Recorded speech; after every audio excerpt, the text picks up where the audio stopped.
So I just want to take a quick moment to think through the implications of the profound relocation and of an entire neighborhood and the sort of sense of enfranchisement that comes with being placed. Right? What does it mean to choose for yourself to be placed? And then when you are displaced, what does that mean for your own sense of enfranchisement? Am I a citizen? Right? Citizenship. When we talk about the unveiling of the Robert E. Lee Monument, which we will in a little while, that correlates directly with a KKK march that happens the day before, to which the newspapers would say throngs of thousands line the streets to cheer on the march of the KKK through Charlottesville. That march ends at the top of Vinegar Hill.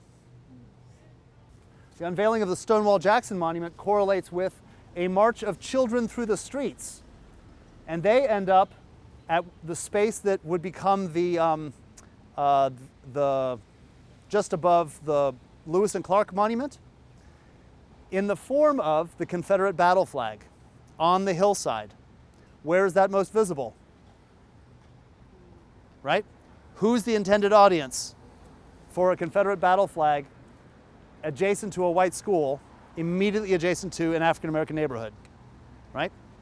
In 1917, the Charlottesville, the Daily Progress would report for us the common practice of a group of white Charlottesville residents would dress their children for Halloween as a gay battalion of the Ku Klux Klan, thundering down from the heights of Midway, which is the school we were just talking about.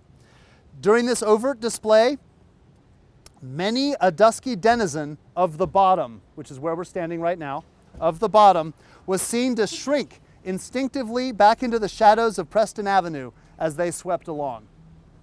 So, white Charlottesville residents are enlisting their children as objects of white terror to run from a school through the neighborhood of Vinegar Hill for the purpose of racial intimidation. Now, African Americans didn't take this sitting down. By the 1920s, with the establishment of the NAACP, we see the rise of what's called the New Negro Movement. The New Negro Movement was all about political enfranchisement and was centered in places like St. Louis and Chicago, right? The locus of the Great Migration. Individuals who had fled the racial terror of the American South to find similar racial intimidation and racism in northern cities.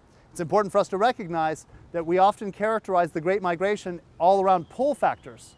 And it is true that there are some pull factors, but we have to actually account for that. The city of Charlottesville, between 1900 and 1930, grows, its white population grows by 45%, right?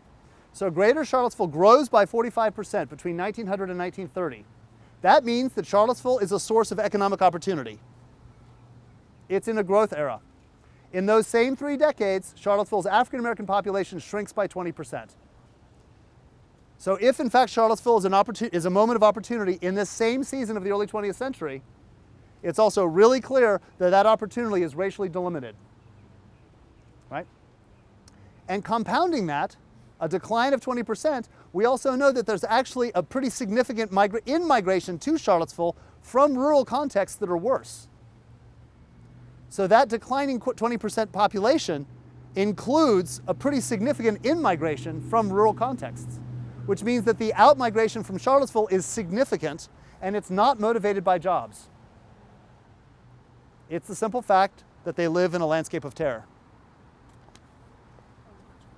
And they would write in 1921, the new Negro of Charlottesville wants, this is a quote from the newspaper, the new Negro of Charlottesville wants teachers' salaries based on service, not on color, a 4-year high school, representation on city council, abolishing Jim Crow streetcars, representation on the school board, and better street facilities in Negro districts. That's the infrastructure of water, power, and sewer. So in 1921, black political activists in Charlottesville associated with the NAACP in alignment with black leaders from St. Louis and Chicago are publicly demanding their rights as citizens in 1921. The response the next day in the newspaper by the editors of the Daily Progress was one word: impossible. So blacks are not victims in this. Blacks are actively banding together and resisting the white supremacy through the 20th century.